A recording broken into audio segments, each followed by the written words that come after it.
तो hey everyone, this is your first day recorder. तो आज हम लोग जा रहे हैं पढ़ने नेक्स्ट परमुटेशन। ये भाई इस ड्राइवर की एसटी सीट का डे वन का क्वेश्चन नंबर थर्ड है ये, जिसका नाम है नेक्स्ट परमुटेशन।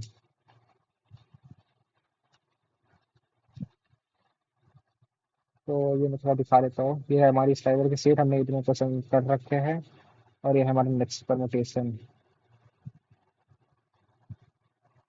तो क्वेश्चन हमारा कहता क्या है कि ये हम लोग को एक एरे दे देगा और हमें बताना है उसके बाद, उसके जस्ट बाद कौन सा एरे आ जाएगा, उसके जस्ट बाद कौन सा एरे आएगा। इसको मैं और अच्छे से समझाता हूँ। जैसे कि हम लोग को एरे दे दिया 1 3 2, और सपोज हमें एक एरे दिया गया है 1 3 2, तो इसके हम लोग कितने नंबर ऑफ पॉसिबल अरेंजमेंट्स कर सकते हैं। तो इसके जो नंबर ऑफ पॉसिबल अरेंजमेंट्स हो सकते हैं वो एक ये हो सकता है, एक ये, और फिर क्या होगा इसके जस्ट बाद जो है 2 1 3 2 3 1, और इसके जस्ट बाद 3 1 2 और 3 2 1। हमारे इतने नंबर ऑफ पॉसिबल अरेंजमेंट्स हो सकते हैं इससे। ये मैंने असेंडिंग ऑर्डर में लिखा हुआ है। और तो ये 1 3 2 कहाँ पे है, 1 3 2 है ये यहाँ पे। तो इसके बाद जो आ रहा है ना नंबर, वो है इसका नेक्स्ट परमुटेशन, जो कि है 2 1 3। तो वैसे ही 3 1 2 का नेक्स्ट परमुटेशन क्या हो जाएगा, 3 2 1। अब मान लो 3 2 1, हम 3 2 1 का हमसे पूछा नेक्स्ट परमुटेशन क्या है, तो 3 2 1 का जो नेक्स्ट परमुटेशन होगा वो ये होगा 1 2 3। ठीक। नेक्स्ट परमुटेशन का आपको मीनिंग समझ में आ चुका होगा अब तक में कि नेक्स्ट परमुटेशन होता क्या है किसी भी नंबर का। क्वेश्चन पढ़ते हैं। तो यहाँ पे उसने भाई एग्जांपल दिया है, एरे अगर 1 2 3 है तो नेक्स्ट परमुटेशन, तो उसके परमुटेशन ये है। और नेक्स्ट परमुटेशन ऑफ 1 2 3 है, 1 2 3 का नेक्स्ट परमुटेशन है 1 3 2। तो ये देखिए 1 2 3 का नेक्स्ट परमुटेशन 1 3 2 ही तो है। और इसने और एग्जांपल्स दे रखे हैं हमें, 2 3 1 का है 3 1 2, तो 2 3 1 का है 3 1 2। हाँ, जस्टिफाई करता है सब चीज। और भाई 3 2 1 का है 1 2 3, because 3 2 1 does not have lexicographical larger arrangement. हाँ, भाई मतलब है जब जो लास्ट वाला आएगा उसके बाद फिर डायरेक्ट पहला वाला। हाँ। उसके बाद क्या कह रहा है, ये हमें एक एरे ऑफ इंटीजर्स दे रहा है नम्स नाम का। Find the next permutation of nums. ठीक है, उस एरे का हमें नेक्स्ट परमुटेशन बताना है। The replacement must be in place and use only constant extra memory space. तो इसका मतलब क्या है कि हमें जो रिटर्न कराना है, मतलब इसमें तो वर्ड दे रखा है, वर्ड का काम क्या होता है, हम लोग इसमें कुछ एरे वगैरह नहीं रिटर्न कर सकते हैं। तो हमें जितने भी मॉडिफिकेशंस करने हैं वो सब नम्स के अंडर करना है। जैसे नम्स हमें दे देगा 3 2 1, तो उसका नेक्स्ट परमुटेशन है 1 2 3, तो जो हमारा नम्स है वो 1 1 2 3 बन जाए। ठीक। अब दूसरी चीज वो क्या कह रहा है, इस काम को करने के लिए हमें कोई भी and use only constant extra space, हम कोई ज्यादा स्पेस नहीं बना सकते। मतलब हम एक नया एरे नहीं डिक्लेयर कर सकते, कुछ और वेक्टर वगैरह नहीं बना सकते। मतलब हमें इसकी space complexity big O of 1 में करनी है। कहने का मतलब ये है, इसका स्पेस कॉम्प्लेक्सिटी इसकी बिग O ऑफ 1 सोल्यूशन में होना चाहिए। तो इसका जो सबसे सिंपल सोल्यूशन है वो तो आप लोग सोच सकते होगे, प्रैक्टिस कर देता हूँ मतलब मेरे हिसाब से। हाँ। तो इसका एक सोल्यूशन तो ये है कि जैसे जो हम लोग को क्वेश्चन दिया है 1 3 2, हम लोग उसके सारे परमुटेशन निकाल दे, सारे के सारे निकाल डाले परमुटेशन। और उसके बाद जो है इस 1 3 2 को सर्च करे कि वो कहाँ पे है। उसके बाद इस 1 3 2 को सर्च करे कि वो कहाँ पे है। जैसे 1 3 2 है यहाँ पे। हाँ। और तो उसके बाद वाला जो एरे है ना, उसको जो है नम्स के बराबर कर दे। एक तरीका तो ये है। ठीक। लेकिन दिक्कत क्या है इस तरीके में कि आपको बहुत काम करना है, मतलब इसकी टाइम कॉम्प्लेक्सिटी बहुत ही ज्यादा है।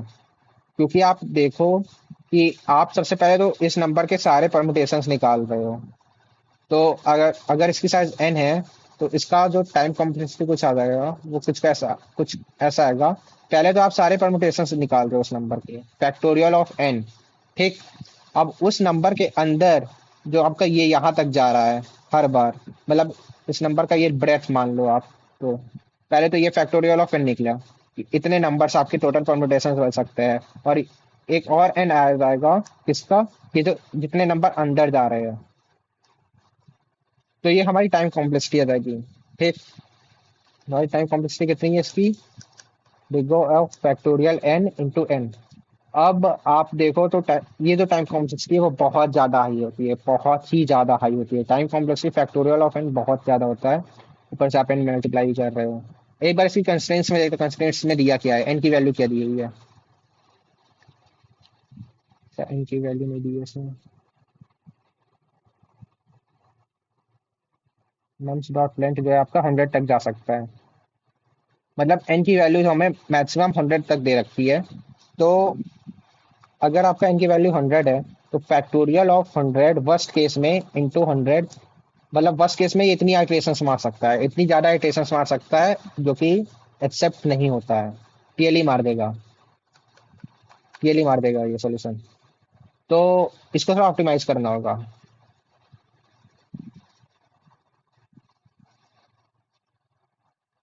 वैसे इस सॉल्यूशन को हम लोग ये कहते हैं कि हम लोग जो भी सॉल्यूशन, जैसे मान लीजिए आपको ये क्वेश्चन इंटरव्यू राउंड में पूछा जा रहा होता है, तो सबसे पहले हम लोग अपना कौन सा सॉल्यूशन देते हैं, ब्रूट फोर्स सॉल्यूशन देते हैं।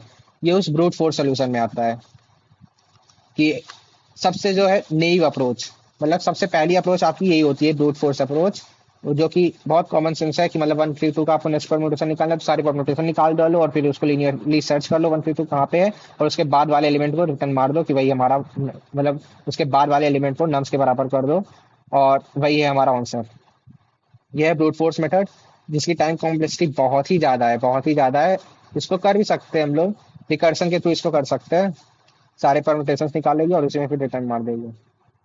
लेकिन इसकी टाइम कॉम्प्लेक्सिटी बहुत ज़्यादा है, तो इसको इम्प्लीमेंट अभी नहीं करते हैं। बाकी जब मैं रिकर्सन पढ़ा रहा होगा तो मैं बता दूंगा ऐसे एक बार और।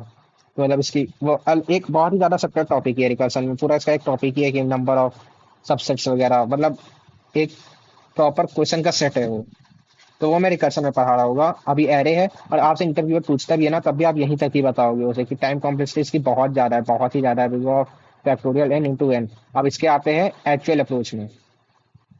अच्छा, अभी एक अप्रोच और बची है इसकी, ऑप्टिमाइज से पहले, वैसे वो भी ऑप्टिमाइज ही है।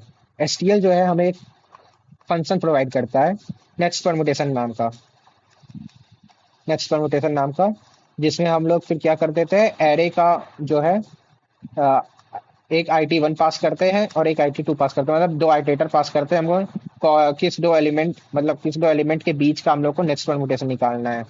जैसे कि हमें तो पूरा भी एरे का निकालना है नेक्स्ट परमुटेशन, तो हम लोग क्या कर देंगे, next permutation of era dot begin, जो सबसे पहला वाला है, जो सबसे पहला वाला आइटरेटर निकल के आएगा। ये सब मैंने एसटी में पढ़ा रखा है।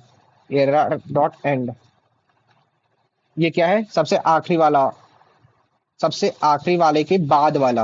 और नेक्स्ट परमुटेशन जो है आखिरी, मतलब IT2 को कंसिडर नहीं करता, उसके जस्ट पहले वाले को कंसिडर करता है।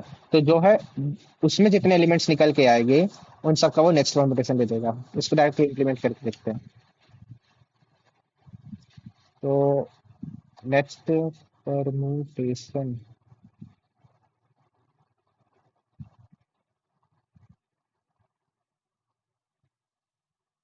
किस वाली नहीं आ रही मुझे। अच्छा, बात पता क्या है, यहाँ पे वर्ड दे रखा है। फिर एक चीज बताता है, जो हमारा वॉइड है ना, वो कोई भी चीज रिटर्न, जो हमारा वॉइड है ना, वो कोई भी चीज रिटर्न नहीं करता है। वॉइड हमारा कोई भी चीज रिटर्न नहीं करता है। जैसे हमारा अभी हम लोग क्या रिटर्न करना है, एक एरे रिटर्न करना है ना। क्वेश्चन में हम लोग को क्या दिया है, नम्स को, नम्स के इन प्लेस में हम लोग को चेंज करना है। तो इसमें हम लोग एक काम क्या कर सकते हैं, एक वेक्टर बना देते हैं इंटीजर डेटा टाइप का, ठीक, एएनएस नाम का, ठीक। अब उसमें क्या करते हैं, ANS is equal to next permutation वाला वो लगा देंगे स्किल क्लास, और यहाँ पे वही दोनों आइटरेटर पास कर देंगे। तो जो नेक्स्ट परमुटेशन का जो इसमें से निकलेगा आंसर, वो किस में चले जाएगा, एएनएस में, ठीक। और फिर नम्स को बराबर कर देंगे एएनएस के। अच्छा, ये सबसे अच्छा ऐसा ही क्यों ना कर दे कि डायरेक्ट नम्स को ही इसके बराबर कर देते हैं, नम्स को ही इसके बराबर कर देते हैं नेक्स्ट परमुटेशन ऑफ IT1 और IT2, ठीक। ये करते हैं क्योंकि हमें इन प्लेस करना है ना, हमें एक नया space complexity order of one में करना है, इसलिए हम एक नया वेक्टर नहीं बना रहे इसको काम, ये काम को करने के लिए। Nums equal to next permutation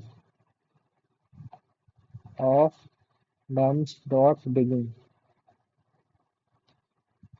comma nums dot and.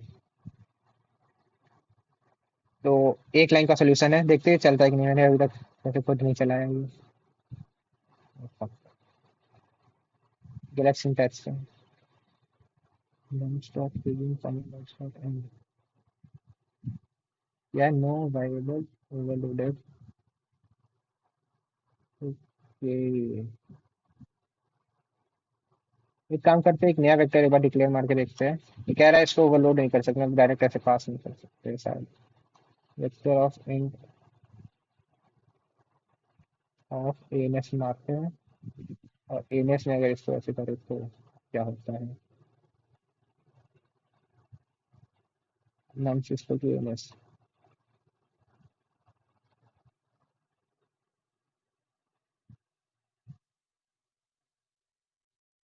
अगर ये सब नहीं करे तो डायरेक्ट ऐसे करते हैं तो हमारा एक्सेप्ट हो गया। इससे क्या सीखने को मिला हमें? ये जो नेक्स्ट परमुटेशन है ना, वो कुछ रिटर्न नहीं करा दे के दे रहा है, वो हम लोग को इन प्लेस जो है नम्स की वैल्यू चेंज करके दे रहा है।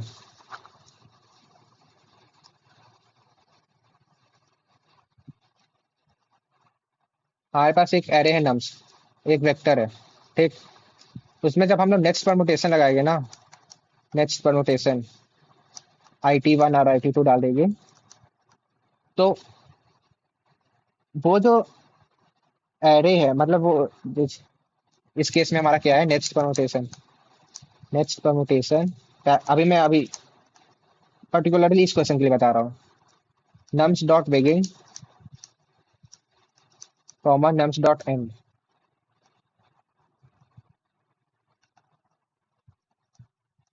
ठीक। जब हम लोग ये जो यूज कर रहे हैं ना SQL class, next permutation nums dot begin comma nums dot end, तो इससे हो क्या रहा है, ये जो क्लास, ये जो फंक्शन है वो कुछ हमें रिटर्न करा के नहीं दे रहा है। ये खुद में एक वॉइड फंक्शन है, जो कि जो हमारा जो नम्स वेक्टर है उसी को चेंज कर दे रहा है। बात समझ में आई? ये खुद space complexity of order of one में वो कर रहा है, ऑर्डर ऑफ वन में कर रहा है। और ये वॉइड अपने इसका इस एसक्यूएल क्लास, इस एसक्यूएल फंक्शन का जो खुद में जो इम्प्लीमेंटेशन है वो खुद में वॉइड है। वो मतलब वो खुद कुछ रिटर्न नहीं कर रहा है, वो एक्चुअल जो हमारा वेक्टर है नम्स उसी में एग्जैक्ट चेंज कर दे रहा है। इसीलिए हम लोग जो है इसको, इसकी जब वैल्यू एनएस में स्टोर कराने की कोशिश कर रहे थे, तो एनएस में कुछ स्टोर हो ही नहीं पा रहा था, क्योंकि ये कुछ रिटर्न करके दे ही नहीं रहा।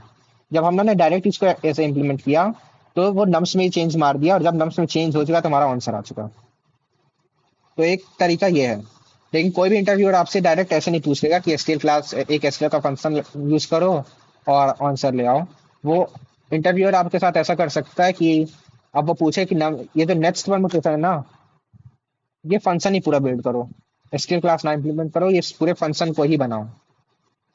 तो अब उसको देखते हैं कि ये नेक्स्ट परमुटेशन वाला कैसे बनता है। तो अभी तक हमने 3 सोल्यूशन देख चुके हैं, मतलब 2 सोल्यूशन इसका देख चुके हैं। पहला तो था रिकर्सन वाला, जिसमें हम सारे परमुटेशन निकाल रहे थे, लेकिन उसमें टाइम कॉम्प्लेक्सिटी क्या आ गई थी हमारी, big O of factorial n into n। और हमारी जो स्पेस कॉम्प्लेक्सिटी उसमें भले ही बिग ऑफ वन थी, अच्छी स्पेस कॉम्प्लेक्सिटी थी, लेकिन इसकी टाइम कॉम्प्लेक्सिटी बहुत ज्यादा है, कोई भी ऑनलाइन जज को एक्सेप्ट नहीं करता है। ये था हमारा रिकर्सन। दूसरा था हमारा STL, डायरेक्ट नेक्स्ट परमुटेशन वाली क्लास लगा दो, डायरेक्ट नेक्स्ट परमुटेशन वाला फंक्शन फंक्शन लगा दो, और हमारा आंसर आ जाएगा, ठीक। तीसरा जो हमारा सोल्यूशन है, अब हम लोग जा रहे हैं मोस्ट, मतलब ये जो हमारा नेक्स्ट परमुटेशन वाला जो फंक्शन है उसी का जा रहे हैं अब अंदर से इम्प्लीमेंटेशन देखने की, ये ऐसा कैसे कर देता है। ये फंक्शन जो है कैसे एक एरे का आइटरेटर 1 और आइटरेटर 2 लेके कैसे उसको चेंज करके हमें एक नेक्स्ट परमुटेशन दे देता है। तो उसको अब देखते हैं। तो उसके लिए मैं एक एग्जाम्पल लेता हूँ। मान लीजिए नम्स आपको दिया है 2 1 5 4 3 0 0। ये मैंने एग्जाम्पल लिखा था कॉपी में, इस ड्राइवर का ये एग्जाम्पल। तो मान लीजिए आपको ये दिया है वेक्टर हमें अब इसको थोड़ा सा इसकी एनालिसिस मारते हैं, इसका नेक्स्ट नेक्स्ट परमुटेशन निकालना है। इसका नेक्स्ट परमुटेशन निकालना है। हाँ, आराम से करते हैं।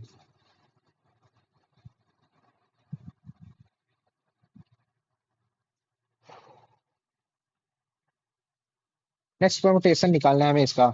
तो जैसे मान लीजिए हमें 2 3 1 का नेक्स्ट परमुटेशन पूछ रहा होता वो।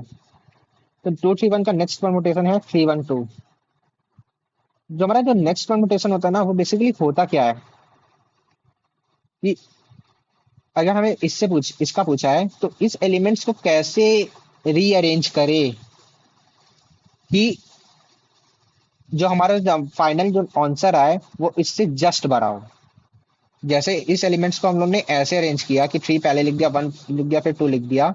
तो इससे जस्ट बड़ा जो है ना, यही एक वैल्यू हो सकता है। या फिर इसको ऐसे अरेंज करते 3 2 1।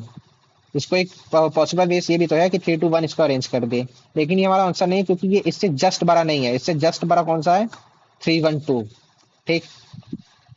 हमारा थॉट प्रोसेस ये होना चाहिए इस क्वेश्चन को करने के लिए कि हमें जस्ट बड़ा उससे नंबर निकालना है, उसको रीअरेंज करके। Thought process. हमारा थॉट प्रोसेस क्या होना चाहिए इसके लिए? हमें एक ऐसा नम्स निकालना है, नम्स को अरेंज करना है कि जो हमारा गिवन नम्स है उससे जस्ट ग्रेटर देन हो, जस्ट ग्रेटर हो। ठीक। तो अब करते हैं इसे, कैसे करेंगे?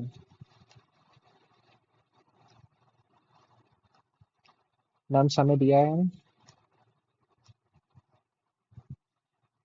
2 1 5 4 3 0 0। 2 1 5 4 3 0 0। ठीक। हमें नम्स ये दिया हुआ है। अब इसको करते हैं, एनालिसिस करते हैं इसकी। एक बार के लिए हमें बेसिकली रीअरेंज कर देना सारे नंबर्स को। तो रीअरेंज करते समय कुछ नंबर को फिक्स मान लेते हैं, कुछ लोग को वेरिएबल मानते हैं। करके देखते हैं कैसे, कह रहा हूँ मैं। अगर हम इस पूरे नंबर को देखें, अगर हम इस पूरे नंबर को देखें तो बचा कौन सा नंबर? कोई बचा है नहीं। तो उसको क्या ही रीअरेंज करेंगे? ठीक। अगर हम इतने को देखें, ठीक, तो बचा ये जीरो। अब इस जीरो को क्या ही रीअरेंज करेगी, मतलब लेफ्ट राइट इधर उधर। अब हम इतने को देखते हैं। ठीक। अब अगर हम इन दोनों को भी रीअरेंज करें तो क्या नंबर पे कुछ फर्क आएगा? नंबर पे कोई फर्क नहीं आने वाला, इन दोनों को चाहे जैसे रीअरेंज कर दें। ठीक। अब इनको रीअरेंज करते हैं।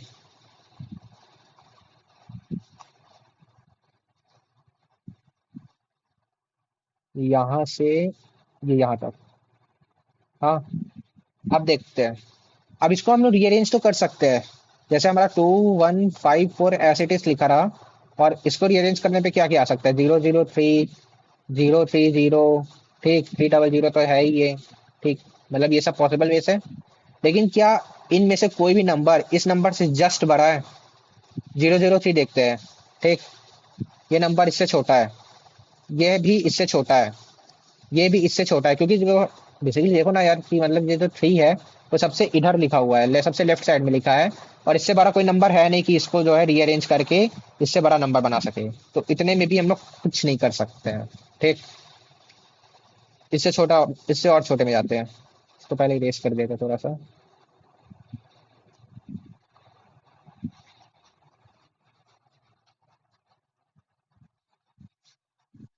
बस थोड़ा सा पेशेंटली देखना, आराम से समझ में आ जाएगा पूरा।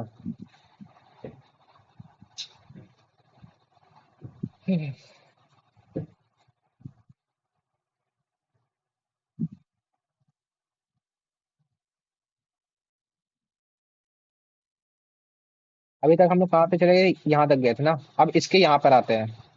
ठीक। तो हमारा 2 1 5 कांस्टेंट ऐसे लिखा रहा। अब इसको रीअरेंज करते हैं।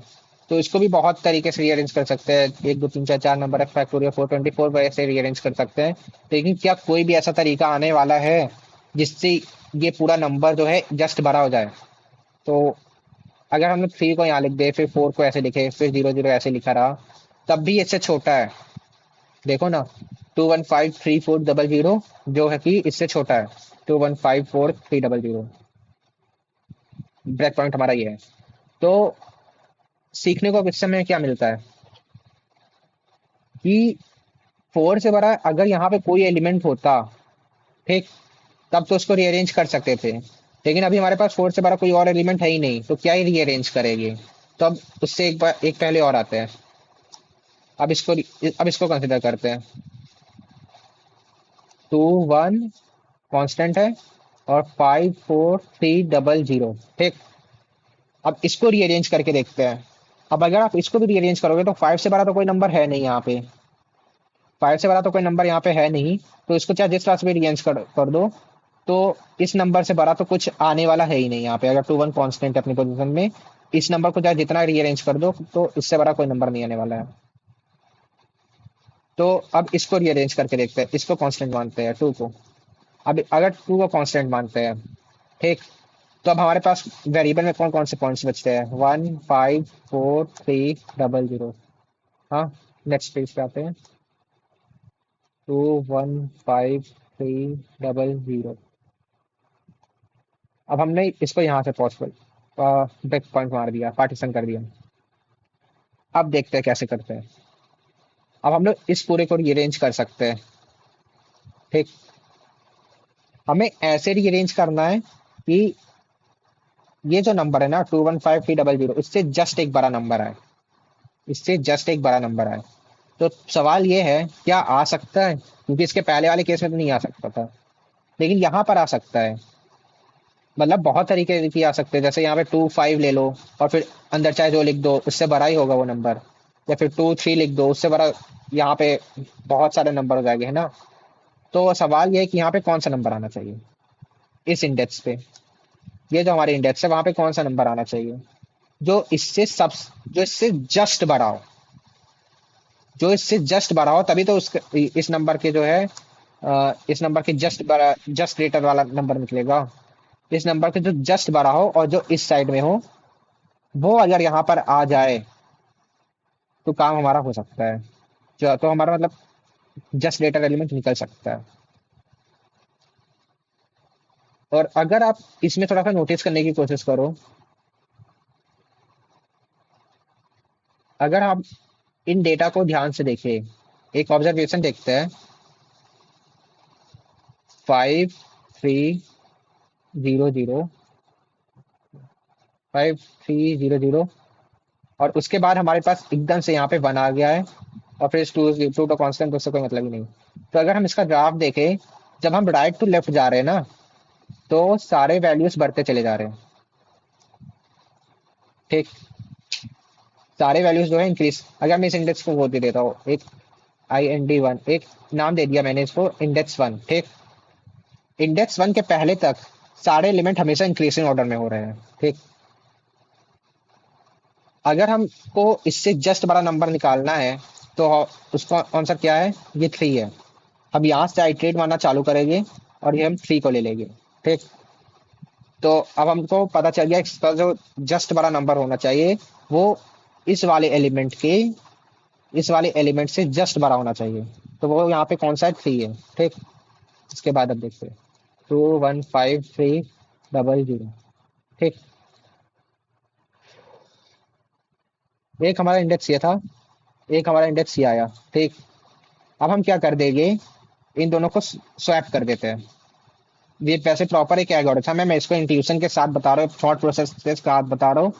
वैसे ये एल्गोरिथम है। लास्ट में मैं समरी दे दूंगा कि मैंने क्या क्या किया है। इन दोनों को स्वैप करके देखते हैं। तो क्या हो जाएगी?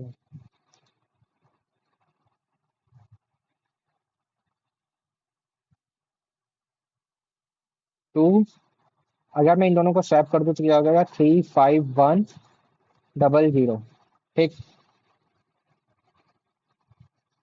अब एक बात बताओ, जैसे जो हमारा जो ये है ब्रेक पॉइंट है, ये हमारा ब्रेक पॉइंट था ना पहले, ये हमारा ब्रेक पॉइंट था। अब हम क्या चाहते हैं, अगर 3 यहाँ पर आ जाए, 3 मतलब अगर यहाँ पर आ जाए तो हमारे बचे हुए नंबर ये हैं। अब ये जो नंबर है ना, वो मतलब जितने ज्यादा छोटे हो उतना ज्यादा अच्छा है, जितने ज्यादा छोटे हो। जैसे यहाँ पे क्या क्या हो सकता है, 2 3, बहुत सारा बहुत पॉसिबल केसेस है 4 नंबर को अरेंज करने के। जैसे 1 5 0 0 कर दिया। जो सबसे बेस्ट जो आएगा वो कौन सा होगा, 0 0 1 5। तो उससे जो हमारा नंबर निकल के आएगा 2 3 0 0 1 5। हाँ, और ये होगा हमारा आंसर। ये होगा हमारा आंसर इसके इस क्वेश्चन के लिए, क्योंकि हमने क्या कर दिया। सबसे पहले हम लोगों ने यहाँ पे एक इंडेक्स देखा कि जो इससे जो जस्ट बड़ा हो। ठीक, तुमने वहां पे वो रख दिया। और इस पूरे को जितना छोटा सा छोटा हो सके उसको वैसे कर दिया। इसको सॉर्ट कर सकते हैं, या फिर मैं अभी दूसरा तरीका बताता हूँ। शॉर्ट में बेसिकली होता क्या है, big of and log in time वो टाइम कम्प्यूट किया जाती है। तो इसलिए शॉर्ट नहीं करेगी इसे। दूसरा तरीका मैं बता रहा हूँ। मैंने ग्राफ नहीं बताया था यहाँ पे, वो बताता हूँ। तो हमारा एलिमेंट्स थे 2 1 5 3 0 0। ठीक, बेसिकली हमारे ये एलिमेंट्स थे ना, यहाँ पे ID 1 था, यहाँ पे ID 2 था। ठीक, अब जब हम ये दोनों को स्वैप कर रहे हैं, ये दोनों को स्वैप कर रहे हैं, ये एलिमेंट हमारा आया कैसे था कि जब हम यहाँ से इसको आइटरेट मार रहे थे, जैसे ही हमारा कोई एलिमेंट इससे बड़ा मिल जाए, इससे जो है जस्ट बड़ा मिल जाए, तो हम उसको ID 2 मार्क कर दे रहे थे। ठीक, और ये तो ID 1 मार्क था ही। हम यहाँ से आइटरेट मार रहे थे। और इसका जो इंटरनल ग्राफ क्या था, 5 3 0 0 ऐसे ग्राफ था। तो जब आप, तो ये नंबर जो है जस्ट बड़ा है इस नंबर से। तो ये जब नंबर आएगा यहाँ पे, तो वो कुछ ऐसा ही तो होना चाहिए यहाँ पे। जब हम इसको मैं बता रहा हूँ कि हमने स्वैप कर क्यों रहे हैं। जब हम लोग ने इसको स्वैप कर दिया, तो जो हमारा जो नंबर आएगा ना, वो कुछ इस फैशन में होगा। मतलब अगर आप राइट टू लेफ्ट देखो तो इंक्रीजिंग ऑर्डर में होगा वो।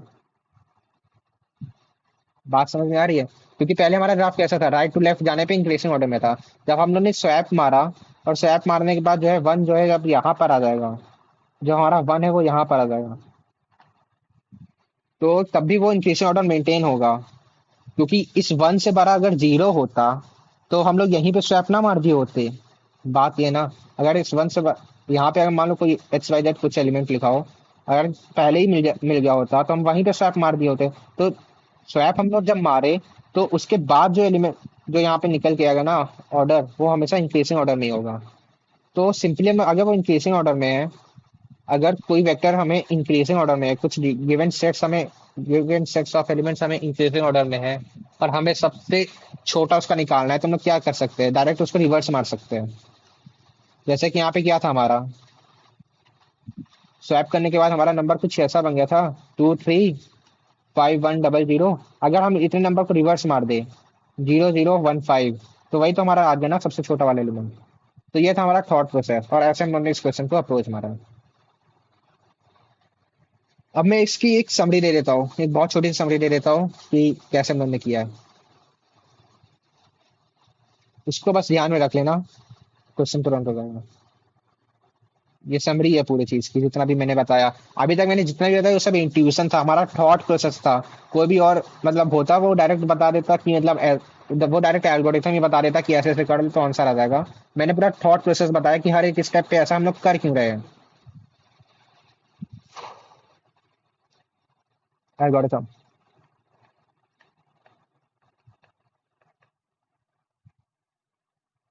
सबसे पहले हम लोग क्या निकालते हैं, एक इंडेक्स 1 निकालते हैं। ठीक, अच्छा इसका एक एज केस भी है, इसका एक एज केस भी है। याद रखना, भी मैं बताऊंगा एज केस में, भूल ना करो, देता हूँ। एज केस है। सबसे पहले हम एक इंडेक्स 1 निकालते हैं। हम यहाँ से आइटरेट मारना चालू करते हैं सारे एलिमेंट्स को। 2 1 5 4 3 0 0। कहाँ लिखा मैंने उसे, फिर से लिख देता हूँ।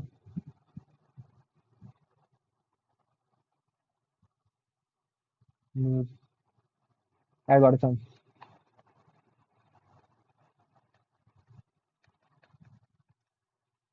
हमारे पास एरे क्या था, 2 1 5 4 3 0 0। ठीक, हम यहाँ से इसको आइटरेट मारना चालू करें। ठीक, और जैसे ही हमें कोई इंडेक्स अपने उसके पहले मतलब उसके बाद वाले इंडेक्स, अगर हम लोग यहाँ से जा रहे हैं तो सबसे पहले ही हमारे पास ये आएगा और उसके बाद ये आएगा ना। अगर हमारे बाद वाला इंडेक्स मतलब एरे का नाम मान लो ए आर आर है, तो अगर उसके बाद वाला इंडेक्स भरा है किससे, ए आर आर ऑफ आई से, ये हमारा आई है, ये हमारा आई+1। ठीक।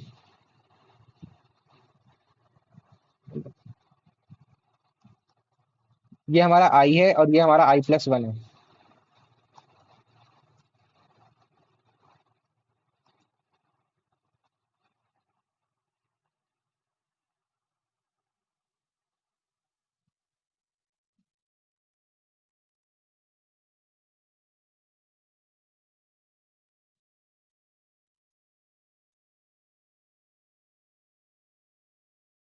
ठीक।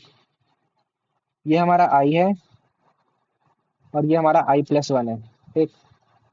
जैसे हम कोई एक ऐसा एलिमेंट पाते हैं, हम यहाँ से जा रहे हैं, बेसिकली हम लोग कर क्या रहे हैं, एक फॉर लूप लगाएंगे इसको करने के लिए। Int I is equal to n-2 से चलाएंगे इसे। तो एक आई हमारा यहाँ पर आ जाएगा और एक एलिमेंट हमारा यहाँ पे पॉइंट कर रहा होगा। तो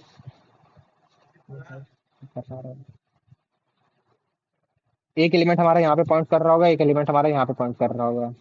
तो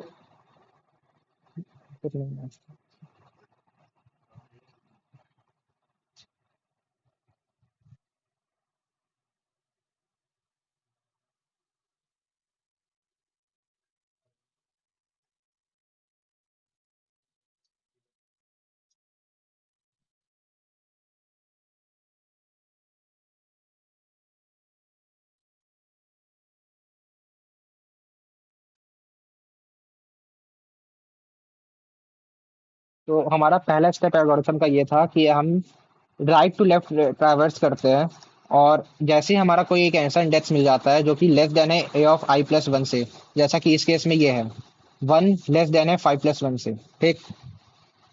आई इक्वल टू n-2 से इसलिए आइटरेट मारे हैं कि हमारा यहाँ पे पहला ए ऑफ आई यहाँ पर आ जाएगा। इसको मैं कोड में लिख देता हूँ डायरेक्ट।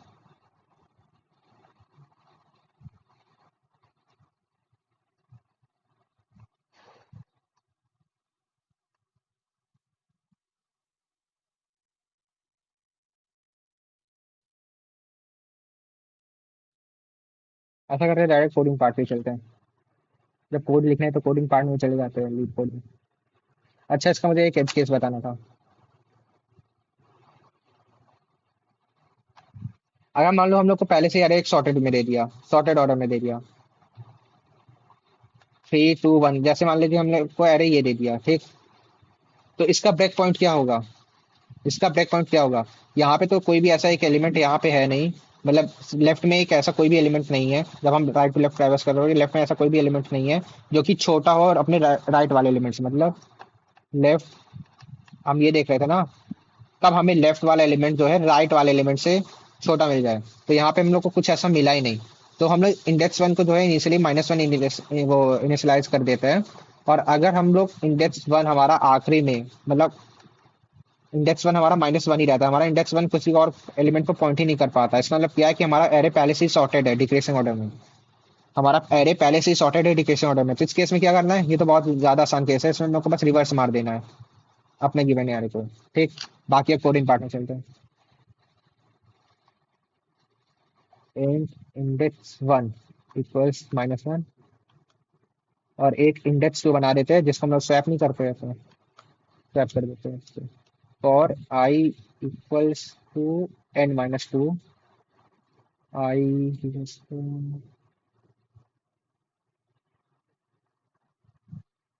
आई इज ग्रेटर और इक्वल टू 0, और आई माइनस माइनस। ठीक। ये हमारा पहला फॉर लूप है। इसमें लोग क्या कर रहे हैं, अगर आपका जो एक nums of I greater than है नम्स ऑफ आई+1 से,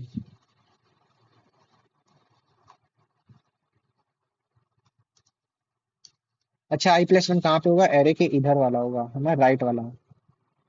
ये यहाँ पे लेस देन वाला साइन होना चाहिए। अगर आपका nums of I less than है नम्स ऑफ आई+1 से। ठीक। तो क्या कर दो इस केस में, इंडेक्स वन को आई वाला इंडेक्स दे दो और ब्रेक कर दो, क्योंकि उसके बाद हम लोग को देखने की क्या जरूरत है, हम लोग को एक ब्रेक पॉइंट मिल चुका है। तो गाइड रन करके आप जब देखोगे इस क्वेश्चन को तभी आपको अपने से समझ में आने वाला है, जब आप अपने से इस क्वेश्चन को एक बार गाइड रन मारोगे यही सेम एग्जाम्पल के साथ। अब क्या कर रहे थे हम लोग, एक इंडेक्स टू बनाए थे जिसको हम डिक्लेयर कर ही चुका है, जो कि एक हम लोग ने एक इंडेक्स टू बनाया था जो कि इंडेक्स वन से जस्ट बड़ा है, और हम लोग राइट टू लेफ्ट ट्रैवर्स कर रहे थे। For int i equals to n minus one से, ठीक, आई ग्रेटर और इक्वल टू जीरो और आई माइनस माइनस। अगर हमारा जो है if nums of index one nums of i, अगर ये केस हमारा होता है, हमने बेसिकली क्या है एक एक एलिमेंट पर आए, अगर हमें कोई भी एक ऐसा एलिमेंट मिल जाता है जो कि nums of index of one मतलब हमारे इंडेक्स वन से जस्ट बड़ा नंबर है, तो उसमें हम लोगों ने क्या कर दिया था, इंडेक्स टू को वो वाला आइट्रेशन वो वाली वैल्यू दे दी थी, वो वाला इंडेक्स दे दिए थे इंडेक्स टू को। उसके बाद हम लोगों ने क्या किया था, सिंपली स्वैप मार दिया था index one comma index two को, और उसके बाद हम लोगों ने क्या किया था, रिवर्स मार दिया था, रिवर्स मार दिया था nums of nums dot begin plus index plus one comma nums dot and. हाँ, सिंपली हमने इतना किया था। अच्छा, इसमें जो हमारा एज केस था, यहाँ पे एज केस लिख देते हैं, अगर हमारा index if end one equals to minus one, ठीक, अगर ये कंडीशन है तो सिंपली क्या करो, रिवर्स कर दो। इसका तो मतलब क्या है कि हमारा हम लोग को कोई ब्रेक पॉइंट ही नहीं मिला, एरे हमारा ऑलरेडी डिक्रीजिंग ऑर्डर में सॉर्टेड है। रिवर्स क्या कर दो, अबे यार बताया था ना यहाँ पे, उसको कंफ्यूज तो नहीं हो गया हमारा एज केस को लेके। हमारा जो एरे था वो ऐसे था, हमने जो अभी ड्राइडन किया था एग्जांपल, वो उसका इंडेक्स वन के जस्ट बाद वाला जो हमारा एलिमेंट होता है वो इंक्रीजिंग ऑर्डर में सॉर्टेड होता है, ठीक। और यहाँ पे एक डिप आता है, यहाँ पे एक डिप आता है, लेकिन हमारा कहीं अगर डिप आया ही नहीं है तो उसका मतलब ये है कि हमारा जो एरे उसने दिया है वो ऑलरेडी सॉर्टेड है। तो हम लोगों ने सिंपली उसको रिवर्स मार दिया है। तो रिवर्स कैसे मारते हैं, नम्स डॉट टैगिंग से लेके पूरे एरे को हम लोगों ने रिवर्स कर दिया, नम्स डॉट एंड। हाँ, अब ये हमने यहाँ पे भी reverse nums dot begin plus one से, मतलब जो हमारा इंडेक्स है उसके बाद वाले से अंत तक पूरा रिवर्स कर दिया है। अब इसको रन करके देखते हैं।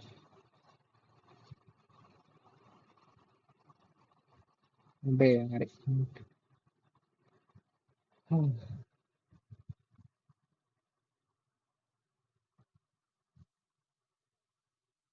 अब क्या हुआ यार। अच्छा, एन नहीं पता ऐसे क्या है, एन बता देते हैं ऐसे, end N is equal to nums dot side.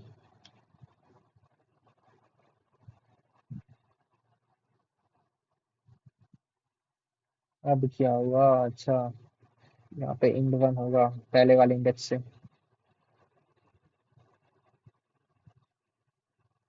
Run time error, कहाँ गलती की है यार।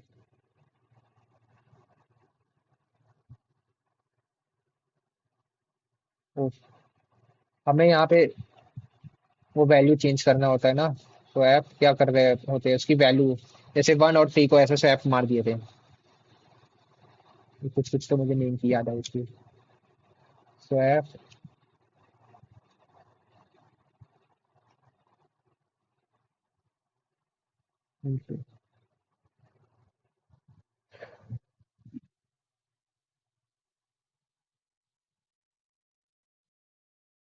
क्या दिमाग है यार मेरा, यहाँ पे नम्स होना चाहिए, ये से रन करने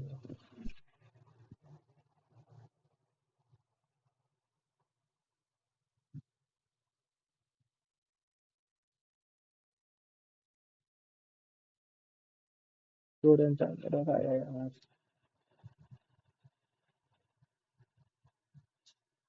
हमारे पास -2 से इनपुट मारना चालू करेगी।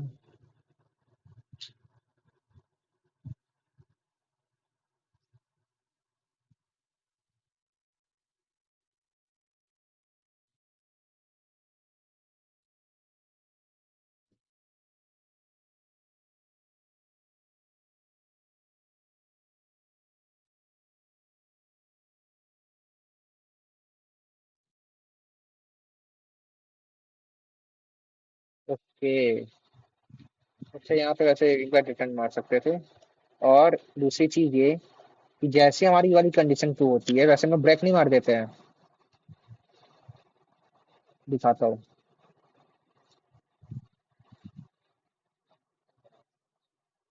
उसके बाद जैसे हमारी ये वाली कंडीशन ट्रू होती है, जैसे वन से जस्ट बड़ा वाला जो एलिमेंट हम लोग को मिल चुका होता है, तभी हम लोग फॉर लूप थोड़ी ना रन करेंगे कि 5 को वो ले ले, है ना।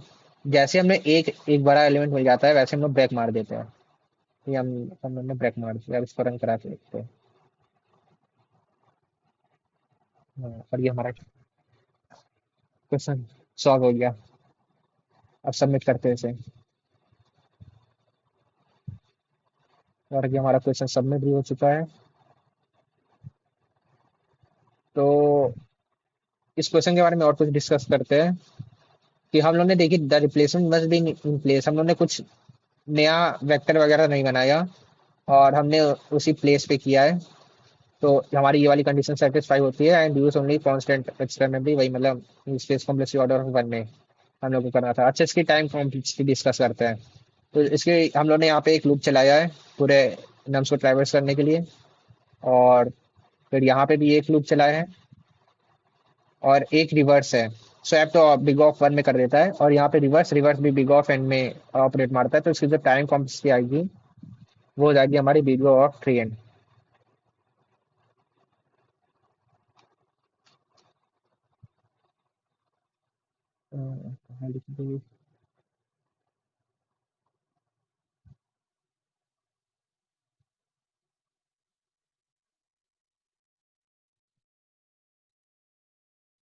जो हमारा मेथड सी था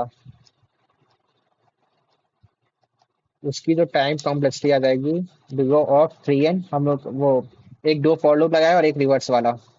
और इसकी स्पेस कॉम्प्लेक्सिटी तो है ही बिग ऑफ n। तो ये था हमारा क्वेश्चन नेक्स्ट परमुटेशन। और इसका मैं क्या एल्गोरिथम बता देता हूँ। इसका मतलब 4 पॉइंट में वो आपका ये पूरा क्वेश्चन सॉल्व हो जाएगा। कहीं लिखा था।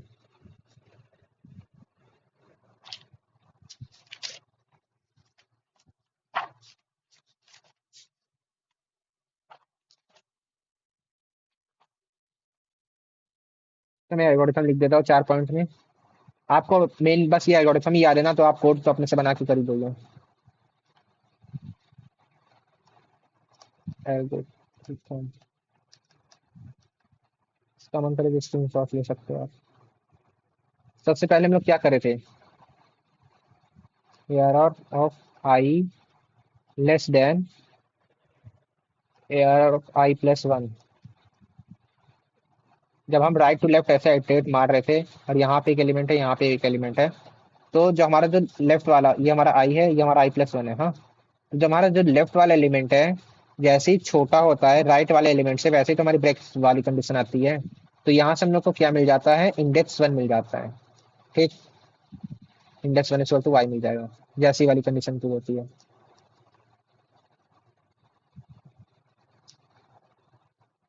Break point. ठीक। दूसरा हम लोग क्या कर रहे थे, इंडेक्स टू निकाल रहे थे। अब इंडेक्स टू निकालने के लिए हम लोग वापस इसको यहाँ से आइटरेट मार रहे थे। ठीक। अब इंडेक्स टू हम लोग ने कैसे निकाला, एआरआर ऑफ कैसे निकाले थे। जैसे ही हमारा एआरआर ऑफ क्या था, इंडेक्स ऑफ वन जस्ट बड़ा होगा एआरआर ऑफ आई से। हम यहाँ से आई की वैल्यू लेके सारे एलिमेंट को ट्रैवल कर रहे थे।